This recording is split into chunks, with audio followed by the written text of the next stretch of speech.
morning. Good morning. Let me introduce the people who are here with me today. On the dais, first to my right, a man who needs no introduction. The borough president is, in my opinion, a truly extraordinary public official. My father used to say, God rest his soul, there are people who go into public service because they like to talk, and it's about their ego, and then there are people in public service who actually have the ability and the desire to make change for people.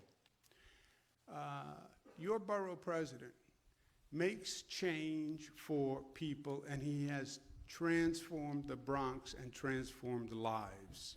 It's my honor to be with him. Ruben Diaz.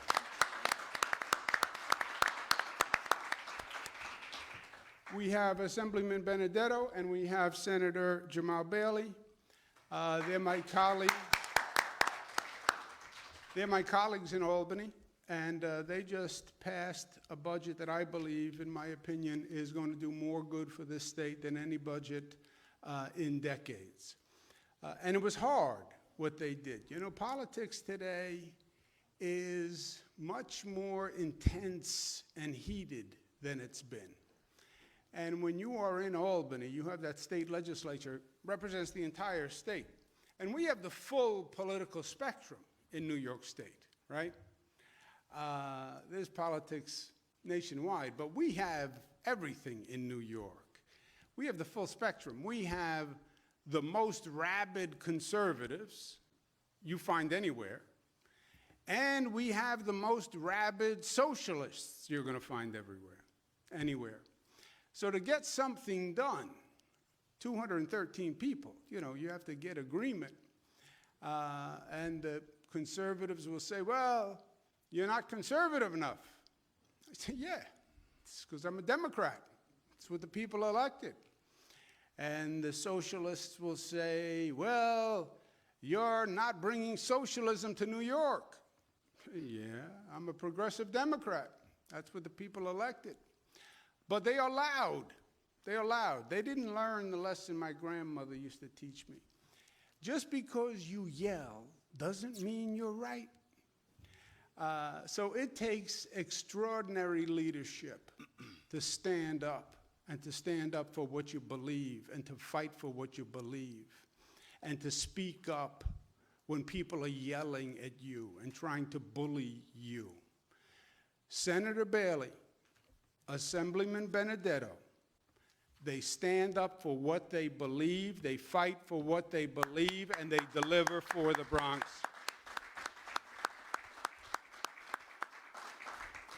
To my immediate left is Jano Lieber.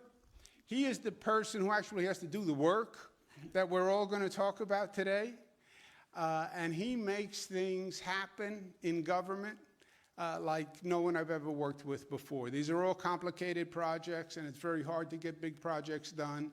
And Jano Lieber himself is a transformative doer, effective administrator. He's a nice, community-oriented Robert Moses, is what I think of him. Let's give him a big round of applause, Jano Lieber. I'd also like to acknowledge Kathy Rinaldi, who is here with us, who is the president of Metro North. Let's give her a round of applause. We have Council Member Kevin Riley. Thank you, and thank you for all your help on this. And I want to thank our host, Bernie Silich, from the River Bay Board of Directors. Thank you very much for being with us today. Okay, let's talk about today. And almost more importantly, let's talk about tomorrow. We're coming through this COVID situation, and we're at a point in history, a moment in time where we're going to decide our future. So understanding where we are is very important. Coming out of COVID, we have today a 1% positivity rate to report. What does that mean? That's the lowest level since October 10th. Before November, before Thanksgiving, before the holidays. You want to know how low 1% is? You know what the national average is today? 4%. 4% positivity. New York is 1% because New Yorkers stepped up and they did the right thing. Let's applaud all New Yorkers. Hospitalizations are down. People in ICU units are down. Intubations are down. So all the arrows are in the right direction. And we're working very, very hard to keep it that way. People want to say, well, COVID is over, COVID is done. 22 people died yesterday because of COVID. 22 people died. 22 families are grieving today. So it's not over. We're making progress, but it's not done. And we have more to do. Vaccinations are going to be the key to actually winning this war, and getting people vaccinated is everything. We've done over 17 million vaccinations in the state. 60% of the people have over one dose. 60%. 50% of the people are fully vaccinated. We're getting as creative as we can to get people to get vaccines. We just started a new pilot program with the MTA where we said, rather than asking people to come to us to get a vaccine, we'll come to you. We'll find you where you are. You're going to get on the subway, you're going to take a bus. We set up vaccine sites in the MTA, in the train station. So if you're going to get on a train, you're walking right past the vaccine site, step into the vaccine site, get a vaccine, and you get a Metro card for a week if you get a vaccine. So that's working very well. Just yesterday, over 1,000 people got a vaccine, so we're excited about that. But we have a lot more work to do. We know that, we feel it, and we know we're making progress, but we know that tomorrow is a question mark. We haven't been here before. One question everybody asks me, well, what is New York going to be like post-COVID? What's going to happen? How are we going to do after COVID is over? The truth is, there is no predestined future. There is no path. Nobody's been here before. We're trying to find a place for New York, and every other state is doing the same thing, and every other city is doing the same thing, all across the globe.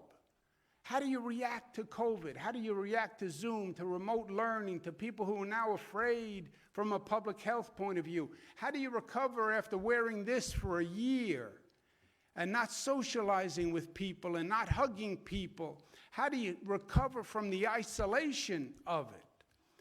That's going to be the challenge. But the good news is it's in our control.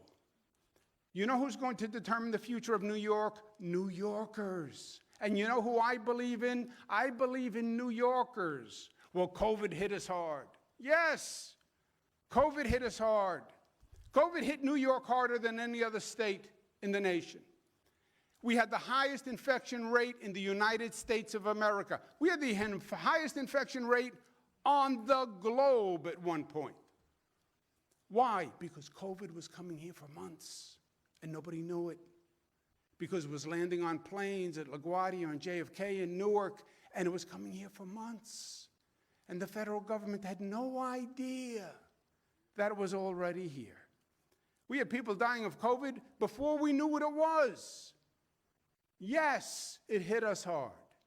And yes, we paid a price. But yes, we rose to the occasion. Why? Because in life, the question in life is not how do you avoid hardship. Hardship's going to happen in life. Something's going to happen where life is going to come up and knock you on your rear end. Maybe you did something wrong. Maybe you didn't do anything wrong. But it's going to happen.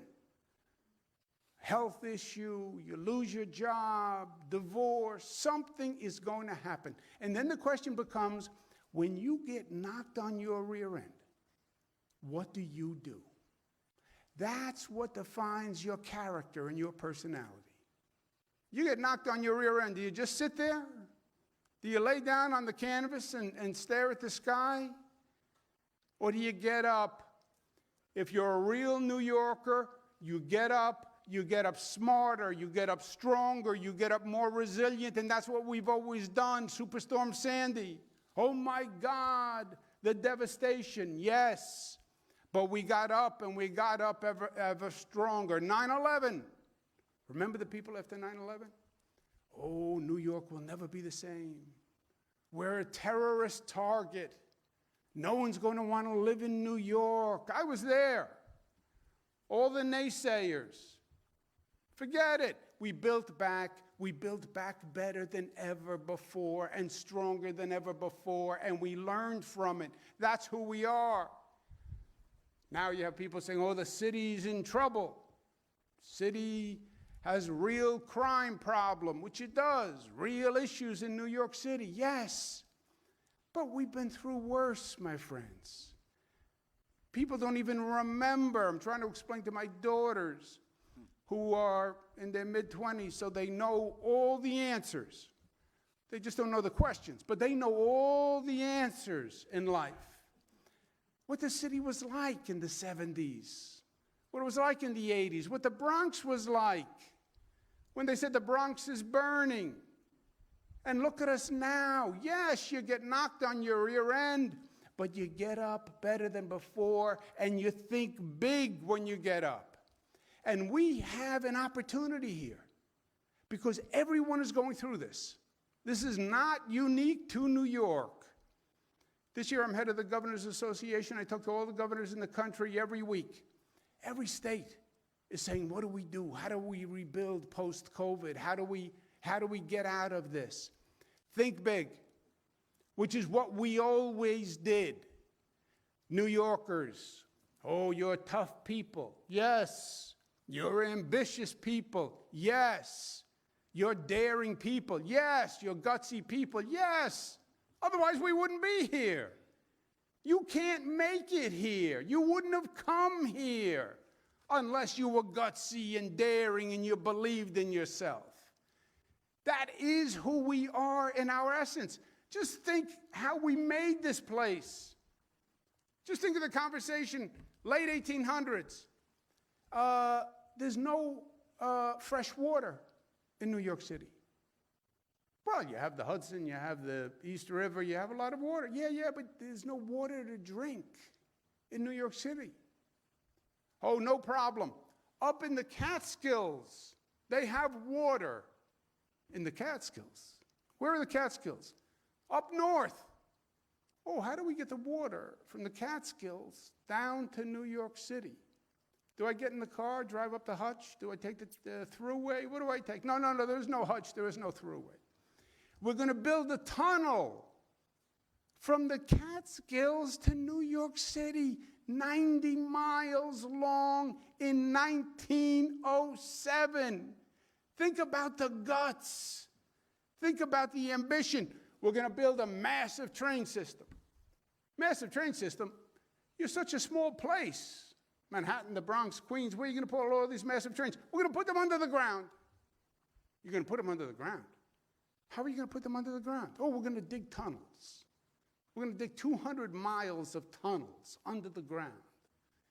1900. With what? Big tunnel boring machine. We don't have any. All right, we're going to do it with shovels and picks, and we're going to build tunnels. That's who we are. That's what we did. Great Depression ravages the nation. What do? We're going to build the tallest building in the world in the middle of the Great Depression. What are you, crazy? No. We're New York. And we want to show that, yes, this is the Great Depression, but we're going to come back ever stronger. We need affordable housing. We need residential housing. What do? We built 40,000 resident housing called Co-op City, visionary in the nation, 1966. That's who we are. So what do post-COVID? We build big. We don't take no for an answer. And we are building with the largest building program in modern history in this state. New LaGuardia Airport, first new airport in this nation in 25 years. In New York, new JFK Airport, new Long Island Railroad tracks, we're going to have the first state that has broadband that is accessible and affordable for every family in this state, because no child is going to be left behind when they go to remote learning because they don't have a computer and they don't have broadband in their home. First state in the nation. The largest green energy program in the nation is going to happen right here in New York. Hundreds of solar projects, the largest wind turbine projects in the nation, and then a new green transmission grid to bring all that power to downstate New York, which is where we use it. We're going to build a new west side of Manhattan with a new Empire State Station, which rebuilds the whole train station. Last week, we opened up a new expanded Javits Center, 50% bigger than ever before. New High-Line tourist attractions. We're going to build a new Port Authority bus terminal, finally, which has been such a disgrace for so many years. We deserve better, and now is the time to do it. Well, what about the Bronx, you ask? Don't be so pushy. I was going to get there. I knew I was sitting next to Ruben. How many decades have we been talking about the problem at Hunts Point and the trucks and the pollution and the high asthma rates in the surrounding areas to Hunts Point? We've been talking about it for 20, 30 years. Did nothing. We're spending billions of dollars to reconfigure the entire highway system to get those trucks right into Hunts Point and get them out of the community, bringing the traffic and the congestion. We have a Bronx Unemployment Strike Task Force that has connected people with jobs, especially young people with jobs. It brought down the unemployment rate to record lows right before COVID. It is common sense. People need to work, and they need help finding those jobs, and that's what we're doing. The budget that the senator and the assemblyman just signed, the largest affordable housing program in the history of the state of New York.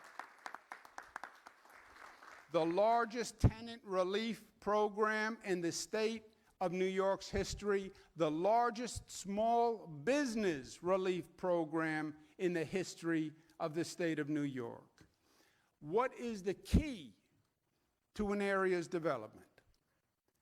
The key is access, and access to mass transit. If you look at the parts of the city that have redeveloped quickly, you'll notice they all have one thing in common. They are all very accessible by train. Brooklyn Heights area, in Brooklyn, you get on a train, one train, you're in New York, in Manhattan, in 10 minutes. The part of Queens that redeveloped fastest, you get on a train, you're in Manhattan, 15 minutes. New Jersey, you look at all that development on the Jersey waterfront. You know why? You get on a PATH train, you get into Manhattan in just a few minutes. Those are the areas that developed because they were accessible. Parts of the Bronx that have developed were the ones that were accessible. How do you expand that? Now, Ruben shows me a map. Look at this. Metro North runs from New Haven down through Westchester, runs right through the Bronx, goes to Penn Station. You know what Metro North doesn't do? Stop. Oh, it runs through the Bronx, but it doesn't stop. Why? Why don't we have Metro North stop as it goes through the Bronx? Interesting idea, but this is a big idea. This is a problematic idea. There's a lot of problems with this idea. This is a complicated idea. It's not just Metro North. Metro North is part of MTA. The train tracks are owned by Amtrak and the federal government. This is complicated, and this is expensive. This is a lot. Oh, this is over $1 billion. This is a lot of money. And the MTA, they can be a pain in the tuchus, we would say in Italian. That's not Jano. But, you know, it's a complicated beast to deal with. They're never going to agree to this. And then we'd have to get the federal government to agree. And forget it, we're all going to be dead by the time we get the federal government to agree. You can't do this. And then you have to build stations. We don't build stations anymore. When was the last time we built a new train station? We don't do that anymore. And then you go into Penn, and Penn Station is too small already. It's crowded. And by the way, this big project, somebody's going to sue. They're going to sue. And then you're going to be in court. Now, they're going to sue you anyway. So you may as well do something big, is my point of view. But think big. So today we're announcing the state has agreed, the MTA has agreed. We have $1.58 billion put aside to build it. Today, the federal government was the last obstacle, and they have signed off.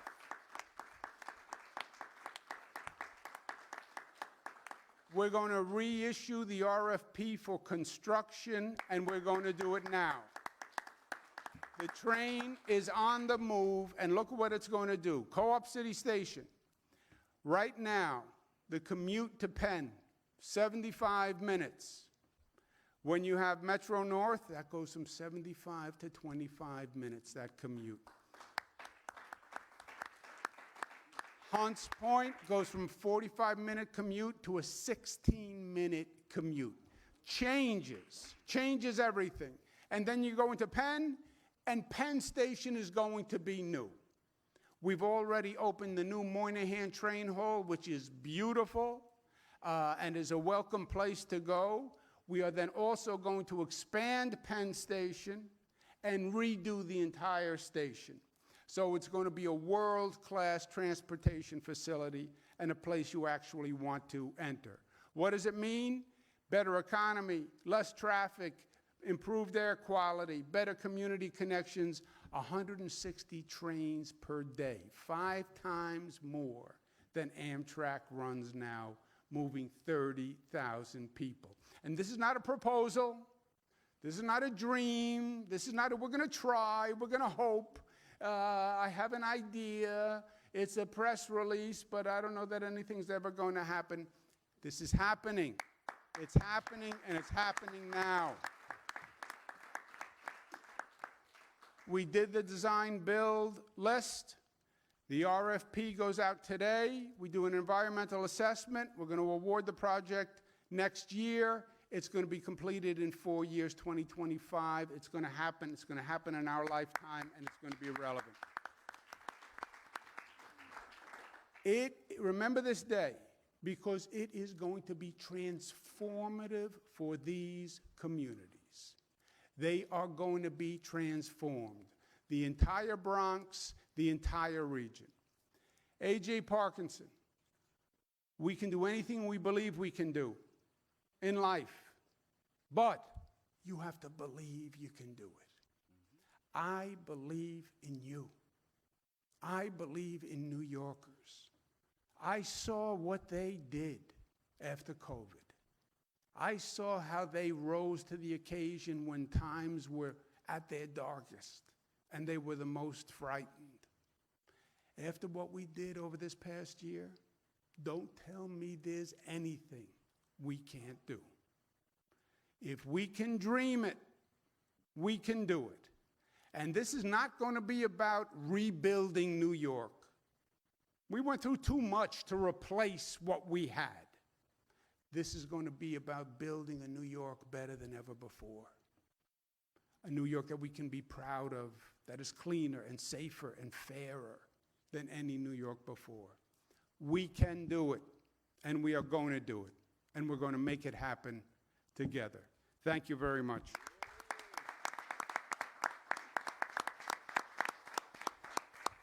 Now I turn it over to my brother, my friend, your great borough president, Ruben Diaz.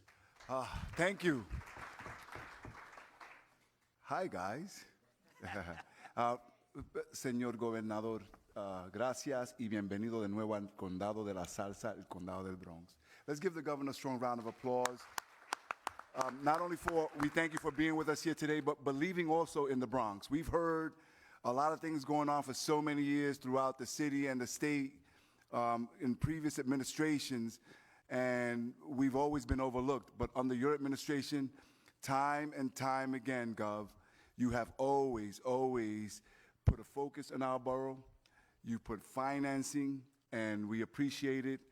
We've been hit pretty hard during this pandemic, really hard in the Bronx. I know that we speak of New York City and New York State, but we had a lot of pain, a lot of loss, a lot of sickness. And through it all, you made sure that over the last 14 months that we were able to get all of the testing sites that we needed, all of the medical attention that we needed and that we deserved, and of course, now all of the vaccination sites. The last time you were in the Bronx, we were announcing more and more vaccination sites in the communities in our borough. I also want to thank our colleagues, my colleagues in government. We have Assemblymember Michael Benedetto. We have State Senator Jamar Bailey. When you speak of the financing here, I was up in the New York State Legislature as a member for 7 terms, and I know that it would not happen if it were not for the elected officials and the legislators voting on the capital budgets there. Let's give them a strong round of applause. This guy right here, he is young and he's new in the city council, but he is what we deserve as representation, not only here in Co-op City, but all over the Bronx and New York City. Councilmember Kevin Riley, thank you for being with us here. I know I'm the borough president, but I'm not the only president here. We have powerful women. The president of the South Bronx Overall Economic Development Corporation, better known as SOBRO.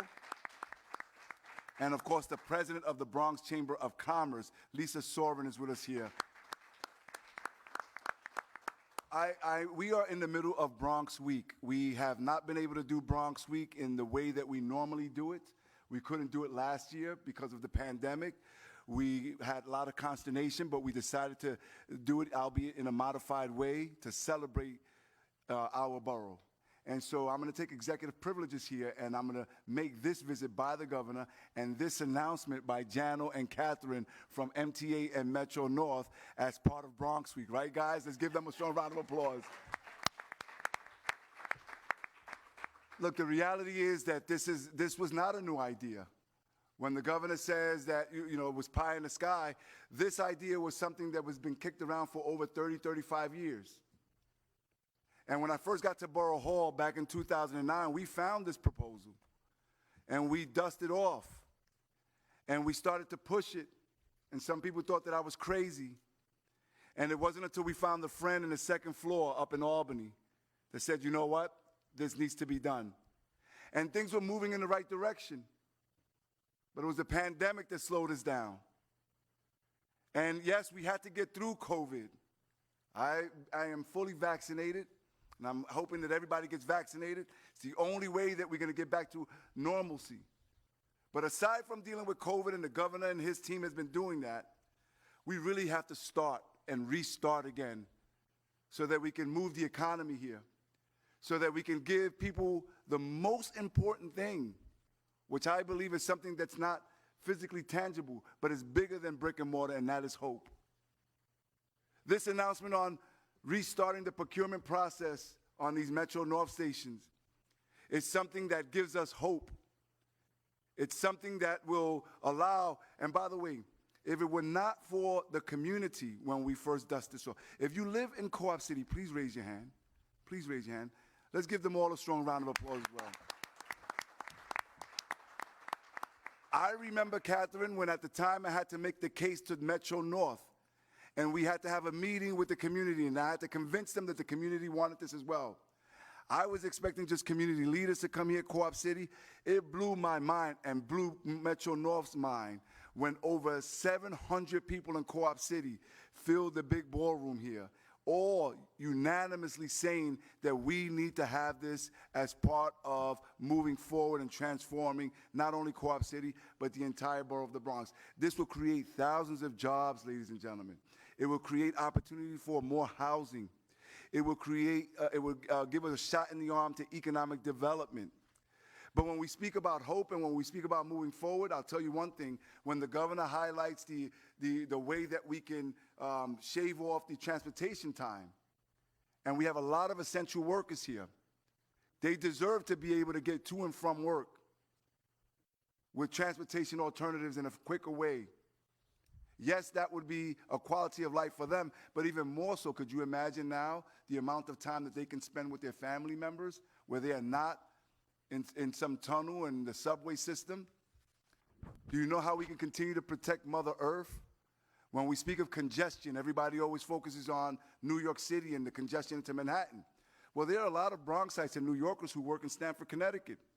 And if you go and you see the I-95 going north, it is also congested. This will now put you in Stamford, Connecticut in about half an hour, 35 minutes. And people from Stamford and from Connecticut can now come and visit us regularly here in the Boogie Down Bronx. It checks off so many different boxes.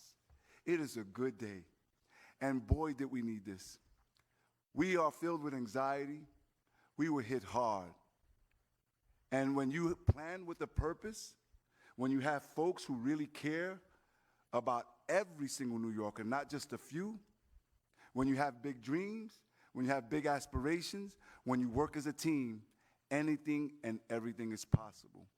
And so as we celebrate Bronx Week, ladies and gentlemen, we celebrate the past, we celebrate our culture, we celebrate the fact that this is the cradle of salsa and the birthplace of hip-hop and doo-wop. We celebrate who we are today, but we also celebrate our recommitment to get out of this pandemic and ensure that the future of the Bronx and future generations will take it to even the next level. And we could not do that without our governor. So thank you, Gobernador. Thank you very much. You had the borough president's idea, and he's right. This was an idea that was there for a lot of years.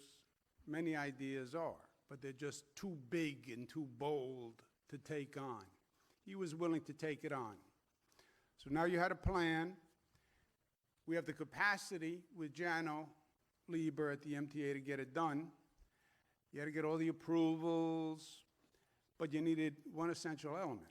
You needed $1.5 billion. And I'll give you 1.5 billion reasons why it's hard to get $1.5 billion, especially in that state budget, especially in this process. So you needed a really powerful, energized, cohesive approach, and that's what you had in Senator Bailey and Assemblyman Benedetto. True.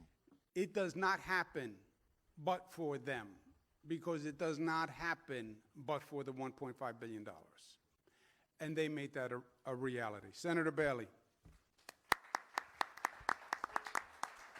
Thank you, Governor. Good afternoon, and go Knicks. I just want to shout out the amazing residents of Co-op City. Our borough president reached out to them, and he mentioned them, but I wanted to make sure I mentioned them, some of them by name. Leslie Peterson, the president of the NAACP branch in Co-op City. Leslie. Leah Richardson, a board member of River Bay. Leah Richardson. Mr. Robert Hedgepeth, my distant cousin from North Carolina, president of Co-op City. Ms. Linda Werner, another borough president, excuse me, maybe one day, Linda, a building president in Co-op City, Linda Werner. And the indomitable Michelle Sajou, River Bay Corporation's our director of community relations. We all know that nothing gets done in co-op without you, Michelle. Governor, thank you for not just coming to the Bronx, but believing in the Bronx and for helping us dream bigger. Once upon a time, before my time, there was a place called Freedom Land. And I would imagine that if one looked at Freedom Land, they would have never been able to believe that Co-op City could be built. So it takes ingenuity. It takes dedication. But as the governor said, it takes belief. And when you believe in yourself, like I tell my daughters, you can achieve anything. But that belief has to be true. And I truly believe that we've had an amazing team in this borough to push this project forward. I'm going to miss being on daises with my borough president. When I was an intern in the legislature in 2004, for our great speaker, Ruben was also an amazing mentor to me. He's been a great steward in this Bronx and a great leader. And without him, also, this project would not be there, Mr. Borough President. Thank you for all your work as well. my colleague in the assembly who we share Co-op City with, and we're out there fighting the good fight, our chair of the education committee, making sure that in our state budget, as our governor mentioned, that we finally fully funded the CFE, our education chair, the Bronx's own Assemblyman Michael Benedetto. My brother for about 25 years. We've gone to church together, we worship together, and now we get to lead in the same community together. Our great new city council member, Councilman Kevin Riley. And I also want to thank our Congressman Richie Torres and our Westchester County Executive George Latimer, because they've been fighting the good fight on this for so long. You know, again, I talked about Freedom Land, and I talked about what it took for somebody to look at that plot of land to think that 50,000 residents strong can be in one geographical area anywhere, much less in the Bronx. And I think about how that's been realized, and I think about the individuals who work, live, and play in Co-op City and how they've been disenfranchised. You see, I went to middle school here, and if I wanted to get here, I had to take the 31 bus or the 8 bus and come all the way around and take the 28 bus or the 26 bus, but that wasn't that bad, especially when I lived only a 5-minute car ride away. Now, I want you to think about that, and I want you to think about the thousands of essential workers who during COVID, when many of us were working remotely, they couldn't work remotely. They had to continue to go into the hospitals. They had to continue to go into these locations that were essential, and they had to use mass transit. So that means they had to go take a bus to Pelham Bay, to get on a train, to take a train, to transfer to the express train, just to get further downtown. For people that do so much, that's not fair. And quite frankly, it's not equity. This project will bring essential transportation equity to a region that, quite frankly, hasn't had it. You see, sometimes in the North Bronx, we are victims of our own success. People think that because, you know, we have some grass here on the ground and we've got Co-op City that we don't need help, but we do need help. And we did need help. And we got the help. So that in 2025, after the shovels are in the ground, we're going to be able to say that my daughters, with my supervision at first, they're going to be too young, they're going to be able to take that train. They're going to be able to get to Manhattan faster because of this project. And the next generations of individuals who are growing up in Co-op City are going to be able to have that same access. Co-op City is incredibly unique. The largest cooperative development in the country. The country, not just the city, not just the state, the country. The largest NORC, naturally occurring retirement community, and again, not just the city, not just the state, the country. So Co-op City needed this. It deserved this. And the amazing 3 other parts of the borough that are going to get that same access, they deserved it too. You know, I think about one of my favorite movies, Miracle, about the hockey Olympic team, where they say great moments were born from great opportunity.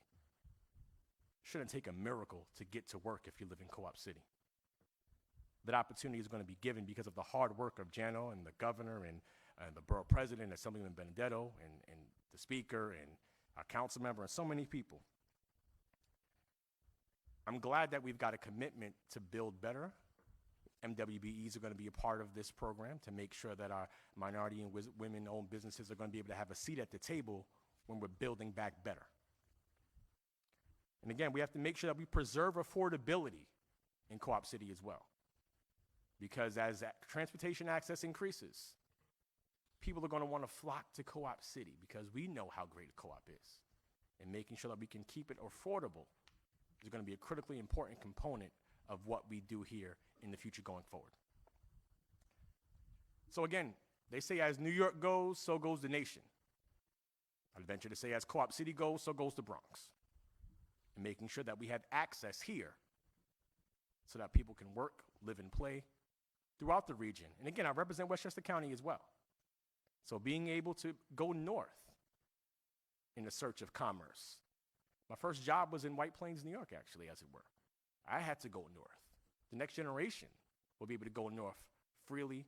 They'll be able to go faster and more efficiently thanks to this project. Appreciative of our legislative leaders, Andre Stewart Cousins and Speaker Hasty. Appreciative of our governor.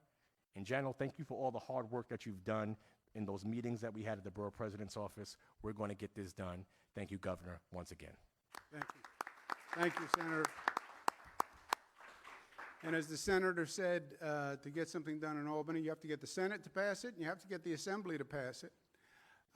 And you need a champion in the Assembly, and this project had a real champion in Assemblyman Benedetto. Assemblyman, good to be with you.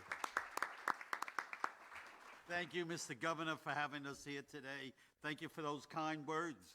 I want to acknowledge a few people that are here today. My good friend, Noel Ellison, who's the general manager of River Bay. Okay. His assistant, Gary Smith, the assistant executive manager, who's here somewhere in here. Also, Warren Mitchell, deputy general manager of River Bay Corporation. My good friend Junius Williams, who's here, who helped me get some of the cameras we just got installed. Okay, and of course my district leader, Jimmy Payne. Okay, thank you, Jimmy, for coming here today.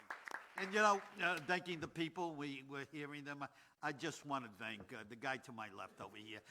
I'm gonna miss him. I really mean it. Ruben Diaz has been a great borough president. He was a great colleague of mine up in Albany for many years before he became the borough president. And I just don't believe that he is now, where you should have been mayor of this city, is stepping out of politics. And all the best for you, Ruben. A big hand for Ruben, please. Okay? I'm lucky. I'm just a fortunate person. I work with good people. And my state senator, Jamal Bailey, my city councilman, Kevin Riley, they are tops to work with. Everything we do joins together and blends. I thank you guys for being representatives and my partners. Okay? Yeah, I guess I should say something about Richie Torres, Congressman, and George Latimer, who I also served with up in Albany. Two terrific people without which this project is not going to happen, and I thank them. Listen, you know, I agree with what these people are saying. How much more can I say? So, this is so important to, Co-op City. Think bigger. By the way, that's what the governor is all about. He thinks big, okay? You think bigger. Yeah, it's going to be good for Co-op City. It's going to be good for the Bronx and the whole city. It's going to be good. You can get from here up to Connecticut and points north. You can go into the city. You can do so many different things that you never did before. This is not a new project. When I was running for election, 2004, this was something we talked about and I advocated for. It took this governor to think big and say we're going to get it done, and there was one of the few times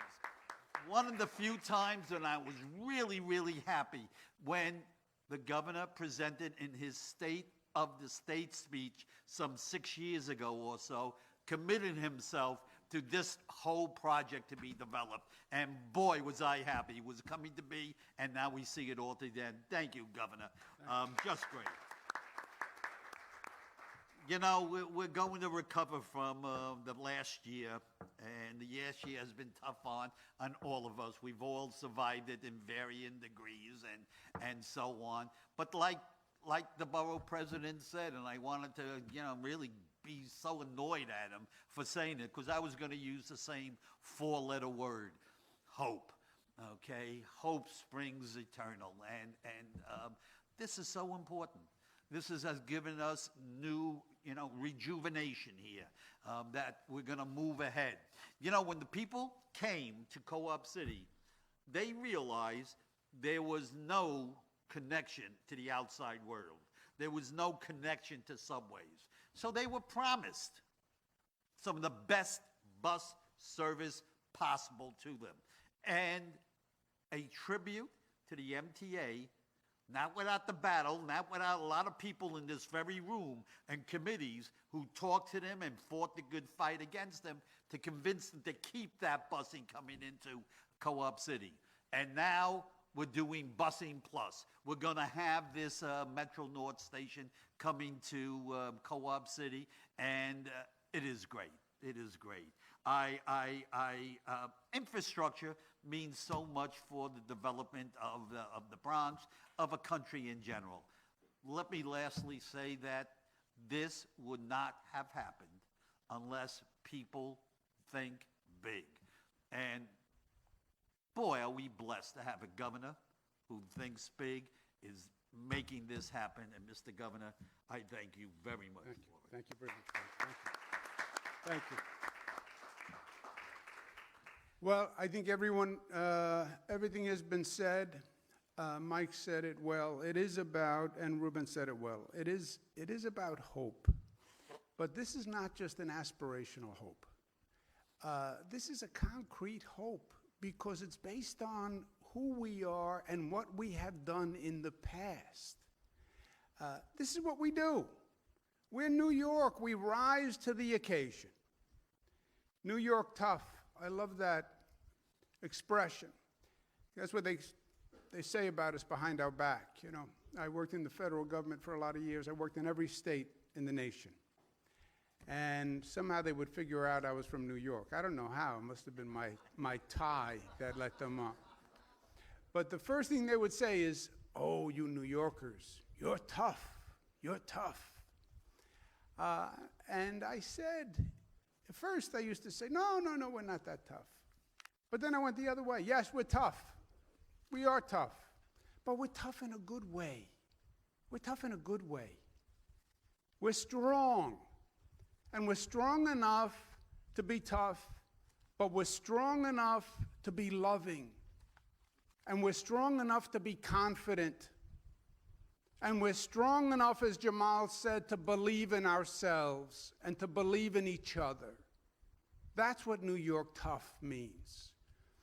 We went through a hard time. We'll get through it. How do you know? Because we're New York tough. That's what this is about. This is what New Yorkers do when they're faced with challenges. We rise to them and we overcome. This is great for Co-op City, and Co-op City's going to get a great station. Ruben in the back room was giving me his design ideas for the station. He started showing me colors, how you get red, yellow, green, blue, orange, and purple all on one wall. I'm not really sure, but he's going to make sure that it is a beautiful station for Co-op City. But we also have a station at Park Chester Van Nest, which is going to transform that area. Hunts Point is going to have a station, and Morris Park are going to have a station.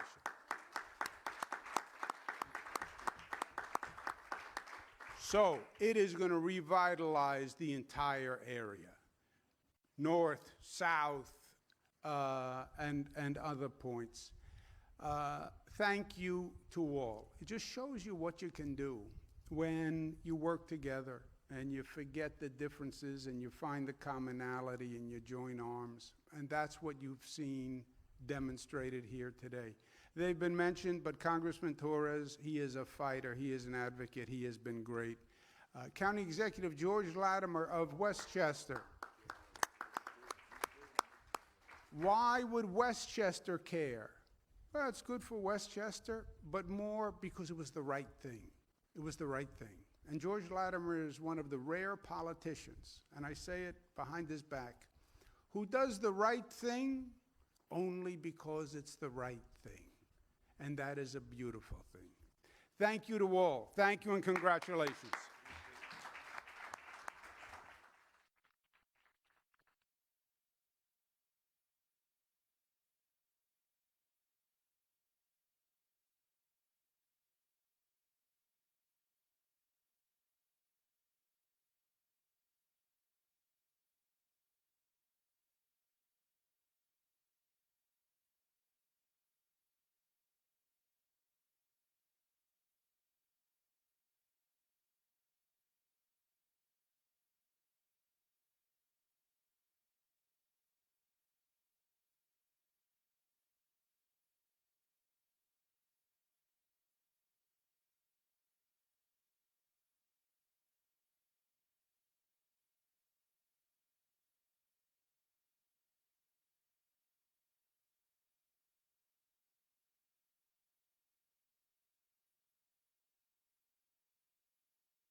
Abby, do you have a question?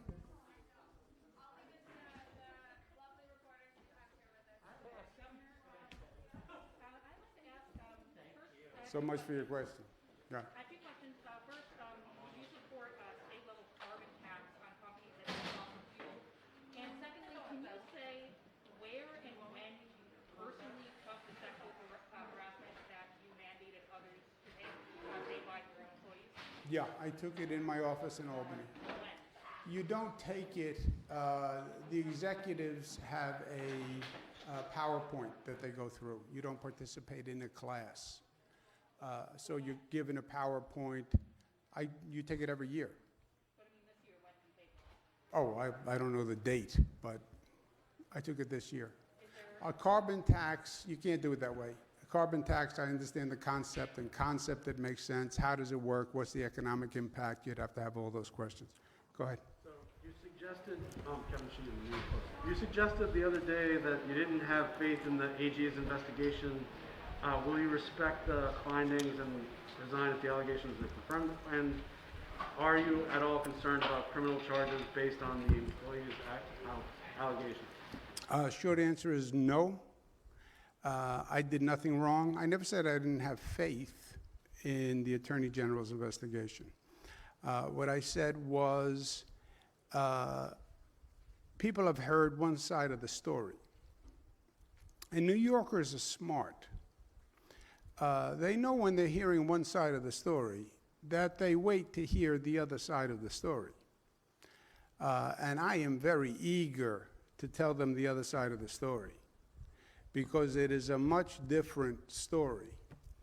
And the truth will be told, and the truth is much, much different than what has been suggested. And I'll leave it at that for now. We talked about the East River tunnels.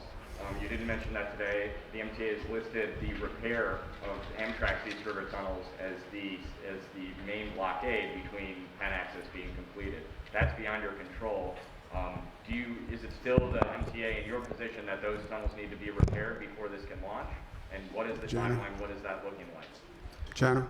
Clayton, I think you know what we said is that the way Amtrak is planning at this time to repair the East River tunnels could inhibit the startup of this service. It could prevent us from getting the full advantage of the Metro North to Penn service that the governor has announced today. So we have urged Amtrak to do the renovation of the East River tunnels, work that has been waiting since Sandy to be done.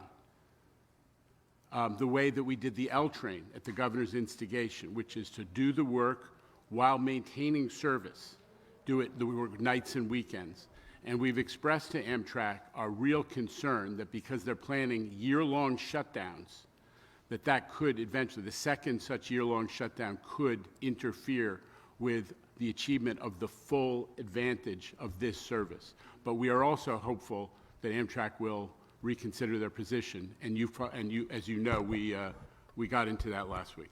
You just promised a room full of people that this service would be up and running by 2025, but that's, like, what are you doing beyond this to make sure that isn't keeping that from happening? As I've said to you, we're working with Amtrak on this project. Amtrak is actually a collaborator on this project, and I am convinced that in the end of the day, the timing and the methodology of that East River Tunnel work will be done in a way that allows the full achievement. We're planning 3 trains an hour in each direction, and that's what we want to make sure is done. We also want to make sure that's done so that we can take full advantage of East Side access in terms of opening up additional service in Penn Station, including the Metro North to Penn. And Clayton, you're a smart guy. Who owns Amtrak? Federal government. Who controlled the federal government last year? I don't know. Oh, yes, you do. You may not want to, but you do. Who controls it this year? That's a big difference, right? Next question. The governor of Ohio is offering $1 million lottery for folks to get the vaccine. Have you thought about a bolder approach to incentives to get people to get shots? We've thought about lottery tickets. which is basically $1 million lottery, right? Depending on what the lottery is that week. We are offering, as you know, baseball tickets. We're offering MTA rides, Buffalo. Yesterday, we're offering NFTA, they call it, their Transit Authority rides. So we're offering a variety of incentives. Lottery tickets are one of the ideas that we had, but we're thinking way outside the box. Some states are offering cash. I'm not crazy about that idea because how about all the people who received the vaccine already? You know, we have 17 million vaccines done. We're 60%. Now you're going to offer someone, some states I believe are offering $100 to take a vaccine. Well, I just took my vaccine. Why didn't I get my $100? You know, shouldn't you retroactively give everyone money? So the incentives are tricky, but we're open to very creative incentives. But if it gets the job done, is it worth it? If it gets the job done, it would be worth it. I don't know. Look, as we discussed, there's a spectrum of people we're working through. We're at 60%. The numbers have dropped off nationally, not just in New York. The first people who came in for the vaccine were the people who were really eager for the vaccine, right? You had a lot of people who were anxious and afraid and believed, and they overwhelmed the system. We've worked our way through them. It's now walk in, anyone. We've worked our way through that population. You now have a population that is not resistant, but is sort of blasé about the vaccine. It's not a top priority for them.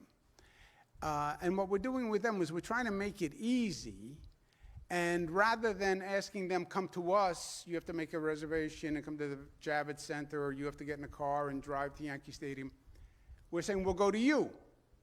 You stay there. I'll get you as you go to the train. I'll get you as you go to the ball game. You literally have to walk right by the place, and by the way, I'll give you an incentive to go and to take the vaccine. We did 1,000 people yesterday at the MTA site. 1,000 people without giving them $100 by making it accessible. And they got the basically a $28 or so benefit, I guess, on the card. But that's the population we're focused on now. There will be a hardcore population that I believe is going to be very, very, very difficult. Because we went through this with measles. And you have parents today who homeschool their child because they won't give them the measles vaccine to go to school. The anti-vaxxing theory is a small group, but it is an intense group. I have talked to them numerous times. They're very vocal, they're very energized. $100 and a lottery ticket is not going to do it for that people. It's just not. Just think of what they're going through homeschooling rather than sending their child to school. That's how strongly they feel. So we're working our way through, if you will, the degrees of resistance. And what we're doing is working now. 1,000 people yesterday was good. We'll see where we get, and then we'll continue to add incentives and come up with new ideas as we're working through the population.